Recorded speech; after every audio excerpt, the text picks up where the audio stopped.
Assalamualaikum warahmatullahi wabarakatuh. Perkenalkan, nama saya Muhammad Nursiha, NPM 19310092 dari kelompok 10. Di sini saya akan menjelaskan mengenai klinis yaitu uretritis.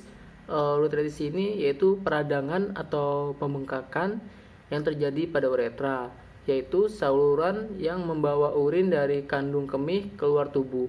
Kondisi ini menyebabkan dorongan untuk buang air kecil semakin meningkat dan penderita akan merasa nyeri ketika buang air kecil.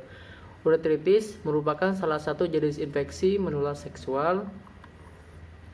Untuk etiologinya atau penyebab dari uretritis sendiri yaitu bakteri yang masuk ke dalam saluran kemih dari kulit di sekitar lubang uretra atau lubang kencing.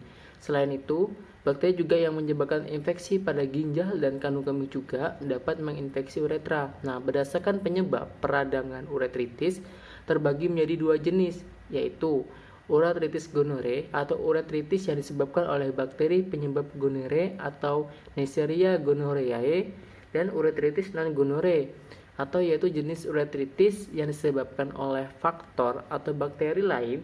Sebagian besar uretritis non-gonorrhoeae ini disebabkan oleh bakteri Chlamydia.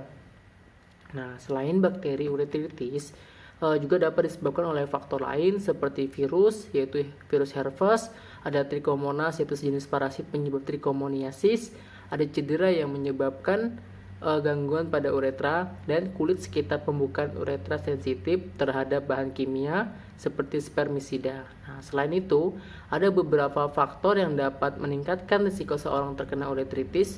Yang pertama, berjenis kelamin wanita. Yang kedua, melakukan hubungan seks dengan banyak pasangan tanpa menggunakan alat kondom. Yang ketiga, memiliki riwayat infeksi menular seksual.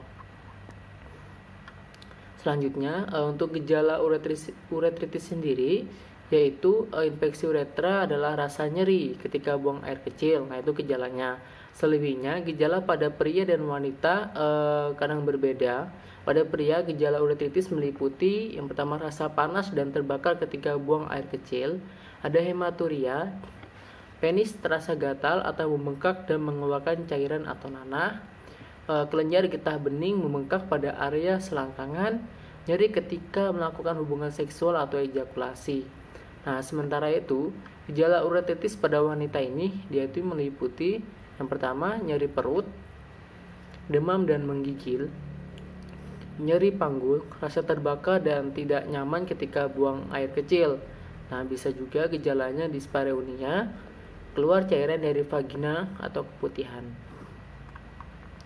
Untuk diagnosis uretritis sendiri, dia ini pada pria pemeriksaan dilakukan di area perut, kandung kemih, penis maupun skrotum. Sementara untuk pada wanita, pemeriksaan fisik dilakukan di area perut dan panggul.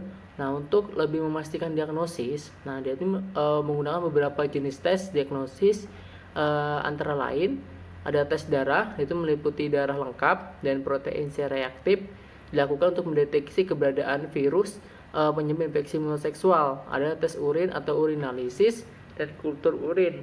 Nah, untuk mendeteksi keberadaan bakteri gonorrhoeae dan Chlamydia trachomatis. Ada tes usap rektal atau vagina, yaitu rectal swab atau vagina swab, untuk mendeteksi nih virus atau bakteri penyebab uretritis. Ada tes kehamilan khusus wanita yang melakukan hubungan seksual tanpa pengaman.